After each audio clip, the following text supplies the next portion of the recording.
Good evening, everyone. I hope you guys are doing great and hopefully you submit your application successfully according to the procedure. So, today I'm going to talk about the next procedure after application submissions. To make it short, for the next step, I will only be talking about the test procedure for selection process, not about the interview.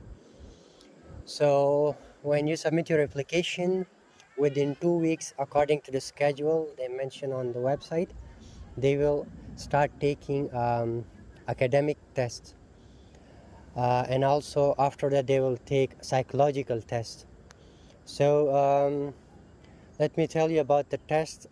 Each university they conduct tests according to their own procedures and methods. It is not the same for all, not for bachelor, masters or PhD. Every university make their own test and it's up to them if they want to take the test through their LMS system, or they want to provide you some questions or maybe Word or PDF file to solve it. And also the time depends on them, how much time they gave you to solve the problems or the question or MCQs, whatever it is. There is also confusion between the students that they apply to two universities, select two choices on the application system. So they're confused that which university will contact them. So what I observed in the previous years, mostly the first choice, they contact the students first and conduct their test and psychological tests.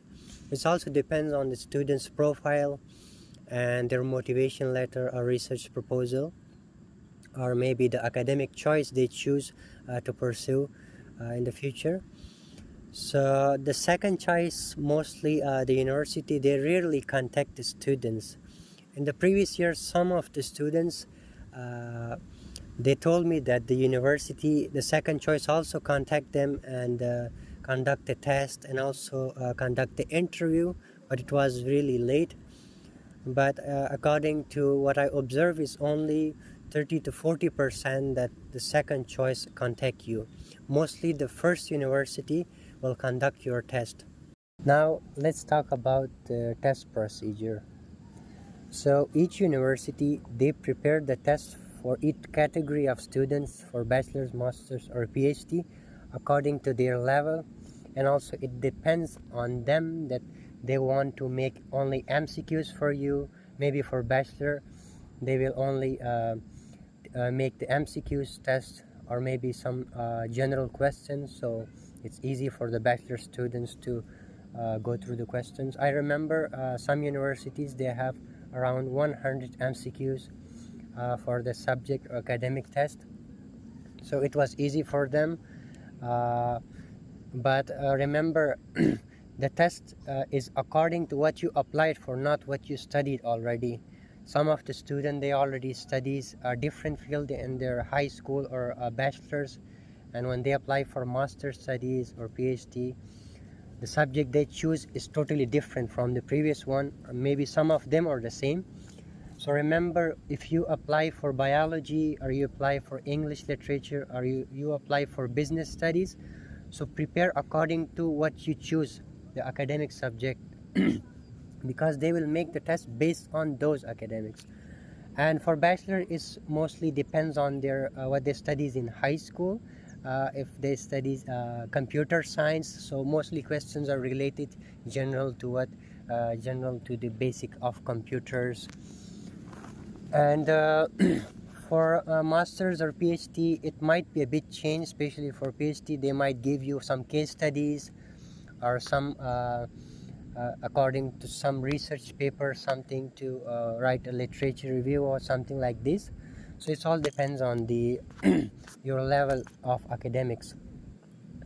Now each university they have their own test procedures, such as LMS system. Like for my university, they conduct tests on LMS system. There's already a digital platform where the questions are already prepared, so you have to log in and then you have to go through the test online and then submit. Some university, I remember one of the colleague in previous year, they said that they gave us the question PDF. So there were around 100 questions, and also it was related to their field. So they gave them time, all 24 hours, and they complete the test in those time, and then took the scans and submit them.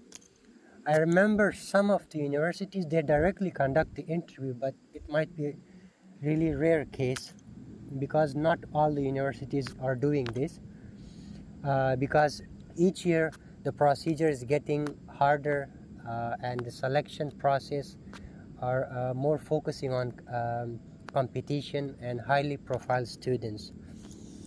So this is the academic test. Now let's talk about the psychological test. It is actually an evaluation which they try to find out your psychological perception about observing things or academics, or how you live in another environment or another country. So it consists of around 300 questions, or maybe more or maybe less, depends on the university, and each question is related to your daily life. So how you communicate with other people, how you observe the things, how you behave in an environment, and how do you learn things, what is your reaction to them. So it's all psychological evaluation. There is no right or wrong choice, but all is it that they try to find that. So the questions are based on the 5-point Likert scale questionnaire, such as from strongly disagree, agree, neutral, or strongly agree, like this. So you just have to choose the sentence according to your own perceptions. So later when they see, they know about your psychological setup and how you think about the environment. One thing I forgot to tell you, that not all students will be contacted for the test procedure, because when you submit your application, there is another process where they check all the profiles and the eligibility of the candidates. So maybe some of the students submit their application wrong, or maybe they're missing some documents, or maybe they don't have the required documents. So they will choose only the eligible students, and which best fits to their programs, because each university have their own criteria and seats for the chosen candidates. Maybe they have 2 to 3 seats for bachelors, or maybe for masters, and like this for PhD as well, limited seats.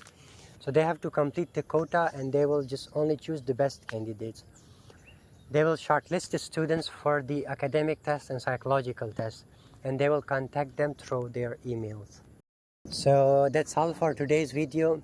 I hope this video helped you and give you some concept about the test procedure or the next process after submitting application.